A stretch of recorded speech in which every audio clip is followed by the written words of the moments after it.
लिए आए हुए हैं। मेरा विषय है कि पहले हम लोग क्या थे, अब क्या हो गए, संगठन और संगठन के कार्यक्रम।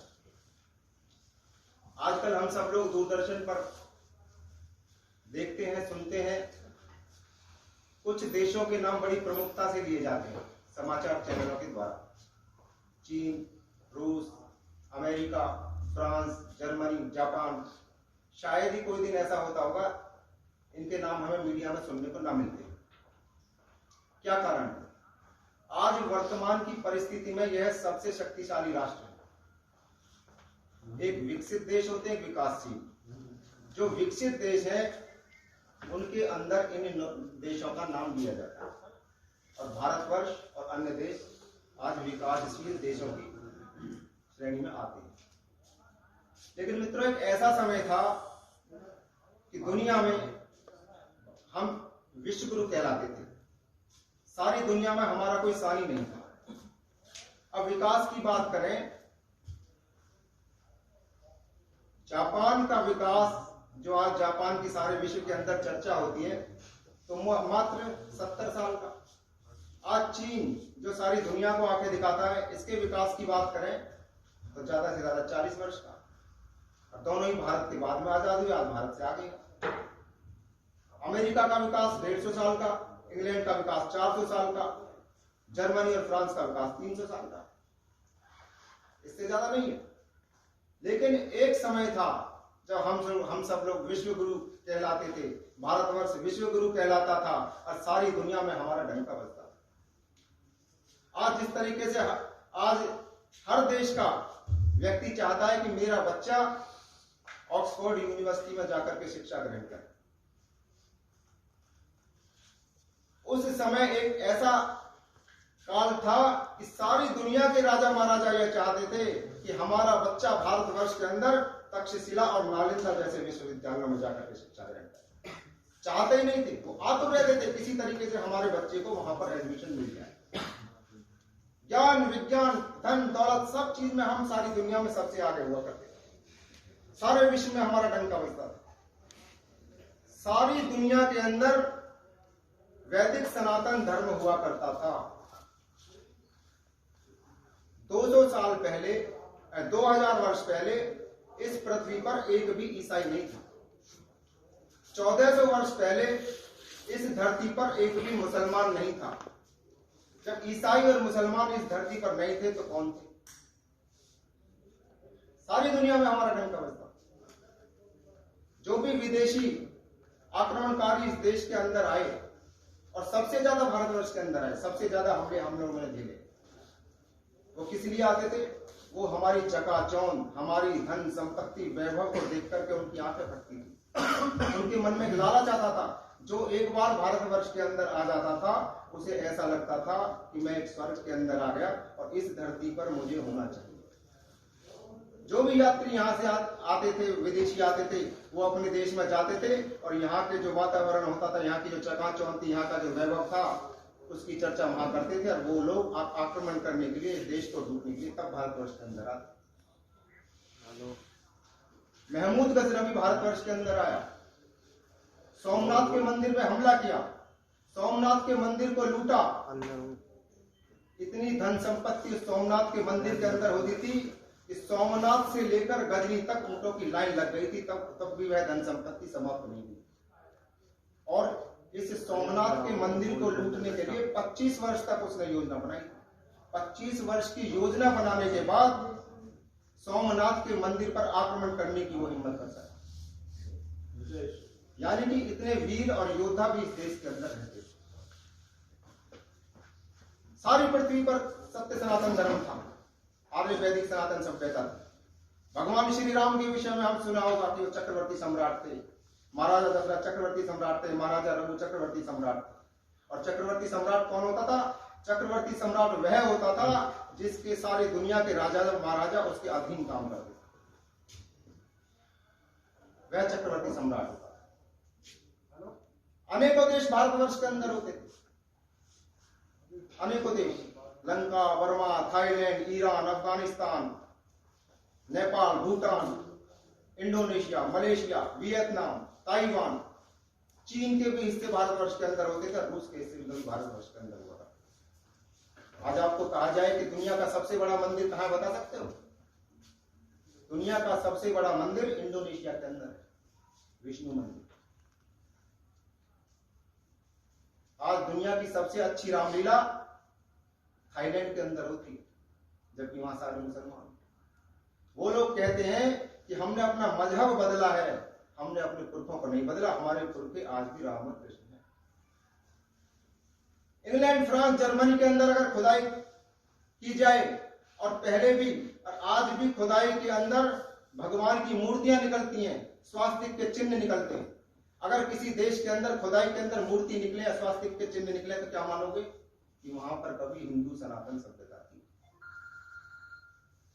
सारी दुनिया के अंदर महमूद गजनबी भारतवर्ष के अंदर लूटने के लिए आया, उससे पहले उसका एक सिपह सालार जो कि एक इतिहासकार भी था, लेखक भी था, अल बरूनी, भारतवर्ष के अंदर आया था। उसने यहाँ की चकाचौंध को देखा था कि भारत कैसा है। उसने अपनी किताब में लिखा कि जब मैं भारतवर्ष का भ्रमण कर रहा था तो किसी के घर जाकर के मैंने कहा मुझे पीने के लिए पानी चाहिए, तो एक महिला निकली, वो बोली क्या बात करते हो, मांगना है तो दूध मांगो, घी मांगो, क्या तुम्हें रास्ते में कहीं पीने के लिए पानी नहीं मिला? ह्यून सांग फाइयान भारतवर्ष के अंदर आए, उनकी किताबें पढ़ो, उन्होंने लिखा कि किस तरीके से धन्यदान छोटे छोटे बच्चे भी सोने के आभूषण अपने शरीर पर धारण किया करते। इंग्लैंड, जर्मनी, जापान, जब ये लोग नंगे घूमा करते थे, इनके पास पहनने के लिए कपड़े नहीं होते थे, तब यहाँ की महिलाएं रत्न और आभूषण से जड़े हुए वस्त्र अपने शरीरों पर धारण किया करती। यह स्थिति मेरे भारतवर्ष की। बड़े बड़े वीर योद्धा यहाँ हुए, बड़े बड़े चक्रवर्ती सम्राट यहाँ पर हुए, ज्ञान का भंडार था।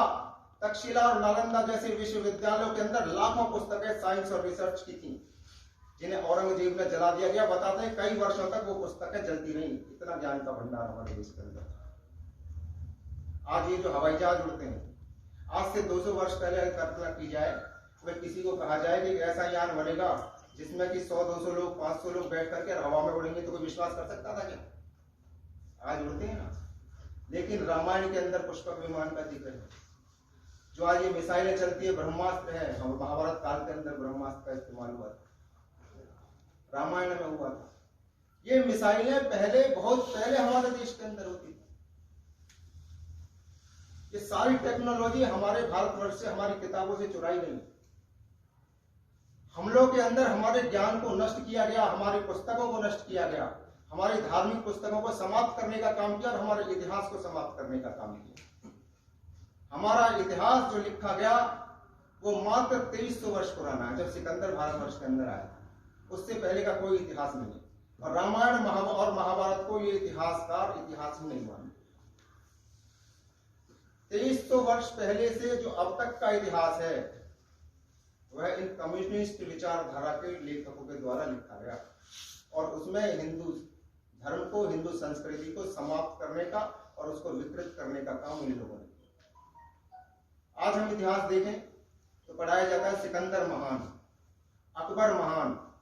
जैसे सिकंदर को राजा पोरुस ने 3 बार जीवन दान दिया, वो महान हो सकता है महाराजा पोरुस महान? जो सिकंदर सारी दुनिया में विश्व विजय का ख्वाब लेकर के निकला, ईरान तक आ गया, भारत में घुस गया, लेकिन राजा पुरु ने उसे यहाँ से आगे अपना विजय अभियान रोकने पर मजबूर कर दिया। सेना बागी हो गई और उसे भागना पड़ा, रास्ते में सिकंदर की मौत हो गई। तो वह सिकंदर महान या राजा पुरु महान? जिस सिकंदर ने अपनी एक सौतेली माँ की हत्या की, अपने बाप की हत्या की सिंहासन के लिए, 2 सौतेले भाइयों की हत्या की, अपनी पब्लिक की हत्या की, अपनी जनता की हत्या की, तब जाकर के वो सिंहासन पर बैठा, तो वो सिकंदर महान या पुरु महान? जिस महाराणा प्रताप ने घास की रोटियां खाई, आजीवन लड़ते रहे, जिनके सामने आने से अकबर घबराता था, कभी उसके सामने नहीं आया, जिसने हिंदू महिलाओं का हरण किए कराया, मीना बाजार लगवाए, वो अकबर महान या देश के लिए लड़ने वाले महाराणा प्रताप महान? ये सोचने का विषय। इस तरीके से इतिहास को विकृत करने का काम किया। दुर्भाग्य है कि आज भी वही इतिहास हम लोगों को पढ़ाया जा रहा है, वही इतिहास पढ़ रहे हैं हम लोग। आज हमारी संस्कृति को खराब करने का काम किया जा रहा है। पढ़ाया जाता है कि विदेशी आक्रमणकारी आए मुगलों के विषय में और अन्य लोग जो देश के अंदर आए, लेकिन जब भी आक्रमणकारी और आक्रांता इस देश के अंदर आए तो हमारे पुरखों ने, हमारे पूर्वजों ने हमेशा संघर्ष करके उन्हें मुंह तोड़ जवाब दिया और इस देश की मिट्टी में दफन करने का काम किया। खून, कुषाण, चक, मुगल, पठान अनेकों इस देश के अंदर आए, उन्होंने हमला किया। लेकिन क्या आपसे अगर हम पूछें कि कोई भी खून इस धरती पर मिलता है तो क्या कहेंगे आप? है क्या कोई खून आज इस धरती पर? कोई भी नहीं है। उसको हमारे पुरखों ने खत्म करने का काम किया। एक भी कुषाण इस धरती पर नहीं मिलता, उनको खत्म करने का काम हमारे पुरखों ने किया। मुगल आए, शासन किया, लेकिन 1750 के बाद 80% से ज्यादा रियासतें हमारे भारतवर्ष के अंदर हिंदुओं के पास हो गई। अंग्रेजों के आने से पहले वो तब तक 80% रियासतें हिंदू राजाओं के पास। 45 करोड़ से ज्यादा हमारे पूर्वजों ने इस देश की रक्षा के लिए मुसलमानों से लड़ते हुए संघर्ष किया, इस धरती के ऊपर बलिदान हुए 45 करोड़, और 5 करोड़ अंग्रेजों से लड़ते हुए इस धरती के लिए बलिदान हुए। 50 करोड़ हमारे पुरखों ने इस धरती की आन बान और रक्षा के लिए अपने प्राणों की आहुति दी, तब जाकर के हमें ये आजादी मिली। जो आज भी किताबों में पढ़ाया जाता है, साबरमती के संत तूने कर दिया कमाल, दे दी आजादी हमें बिना खड़ग बिना ताल। झूठा पढ़ाया जाता है कि अहिंसा से भारत आजाद हुआ। अहिंसा से कभी भी भारत आजाद नहीं हुआ। बहुत ज्यादा बलिदान, सारी दुनिया में जितने बलिदान हुए होंगे उतने अकेले भारतवर्ष में दिए। नेताजी सुभाष चंद्र बोस लड़े, 20,000 से ज्यादा सैनिक उनके बलिदान हुए आजाद हिंद फौज के लिए, तब जाकर के ये आजादी हमें मिली। लेकिन मित्रों, आज हम आजाद हो गए। आज की वर्तमान परिस्थिति हम देखें, कहने को तो आजाद है, क्या वास्तव में हमें आजादी मिली है? 1947 के अंदर भारत माता के टुकड़े कर दिए गए। हिंदू और मुसलमान इस धरती के ऊपर नहीं रह सकते, एक साथ भाईचारे के साथ नहीं रह सकते। मुसलमानों को अलग राष्ट्र चाहिए और उन्हें अलग राष्ट्र दे दिया गया। तो क्या आज की परिस्थिति में जब भारत आजाद हो गया, पाकिस्तान अलग हो गया, भारत अलग हो गया, मुसलमान और हिंदू आप एक साथ मिलकर के रह सकते हैं? आज क्या वह परिस्थिति है? आज देश में शांति है क्या? आज देश के अंदर क्या हो रहा है? आज हिंदू सुरक्षित है क्या? 80% हिंदू आज इस देश के अंदर है। दुनिया के किसी भी देश के अंदर क्या ऐसा देखा कि वहां का अल्पसंख्यक समाज के लोग वहां की मिलिट्री को पत्थर मारने की हिम्मत करते हैं? दुनिया के किसी देश के अंदर ऐसा देखा कि वहां के बहुसंख्यक समाज के ऊपर अल्पसंख्यक समाज के लोग हमला करने की हिम्मत करते हो? दुनिया के किसी देश के अंदर ऐसा देखा कि वहां के बहुसंख्यक समाज की आस्थाओं के ऊपर अल्पसंख्यक समाज के लोग हमला करने की हिम्मत करते हैं? ऐसा होता है तो केवल भारतवर्ष के अंदर होता है। हिंदुओं के मंदिरों को तोड़ा जाता है, हिंदुओं के अमरनाथ यात्रा नहीं होने दी जाती, हिंदुओं के गौ माता कहते से गौ माता कहते, गौ माता की जय के नारे लगाते, उस गौ माता की हत्या इस धरती के ऊपर। आज किसी मौलवी पादरी की कोई हत्या कर दी जाए तो सारे देश के अंदर बवेला मच जाता है। एक तरबरेज चोर को मार दिया जाए तो मऊ लिंचिंग हो जाती है। किसी मुसलमान की हत्या कर दी जाए, किसी गो हत्यारे की हत्या हो जाए तो सारे देश के अंदर मऊ लिंचिंग, सारा मीडिया चिल्लाने लगता है, सारे नेता चिल्लाने लगते हैं। लेकिन रोज आए दिन क्या हिंदुओं की हत्या नहीं हो रही है क्या? कल दिल्ली के अंदर मार दिया गया, कर्नाटक के अंदर देखा आप लोगों ने, एक विधायक का घर फूंक दिया, सारे सड़कों पर नंगा नाच किया।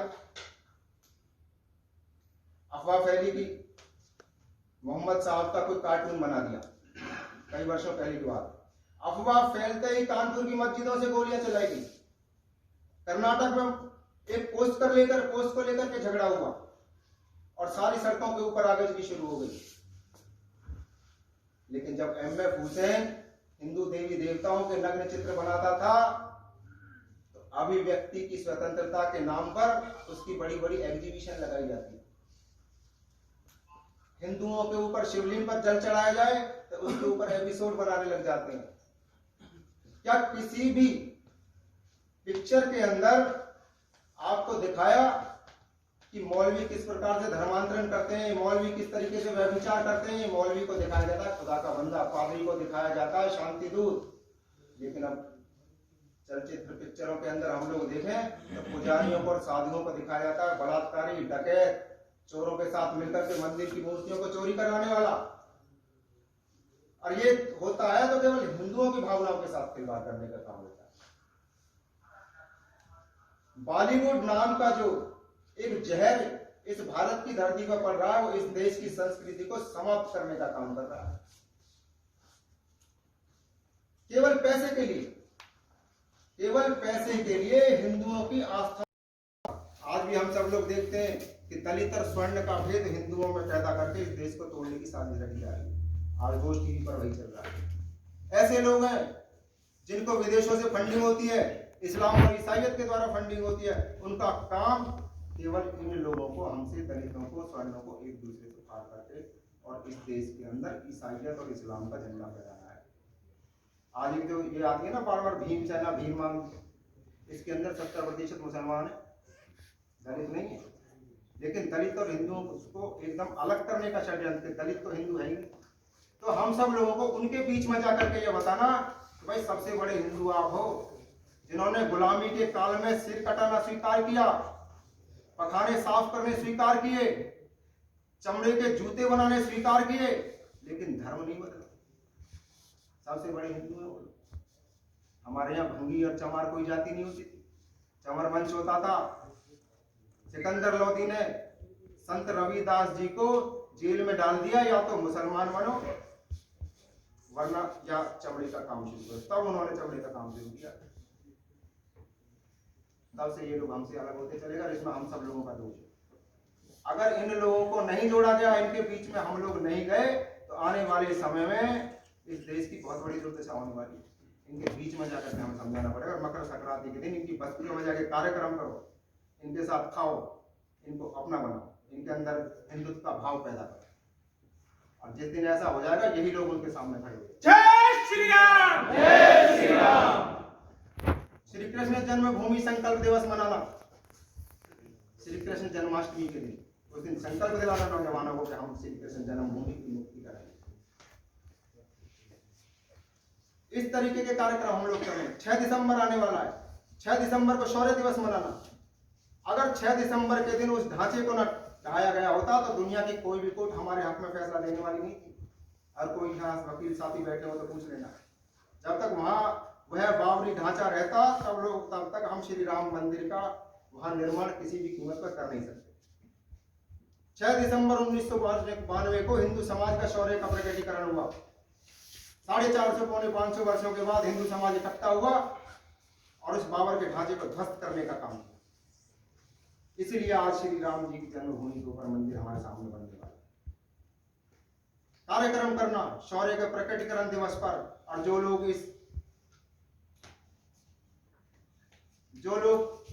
इस कार सेवा के समय गए थे उन्हें बुलाकर के सम्मानित करना। तो ये कार्यक्रम है, समय भी हो चुका, मुझे ध्यान नहीं रहा, ऑर्डर आ गया। तो आप सब लोगों से मेरा निवेदन है कि रेवाड़ी के अंदर मजबूत संगठन हो, हिंदू समाज का शौर्य का जागरण हो। आने वाले समय के अंदर तभी हम इन चुनौतियों से निपट पाएंगे। जय भारत, जय।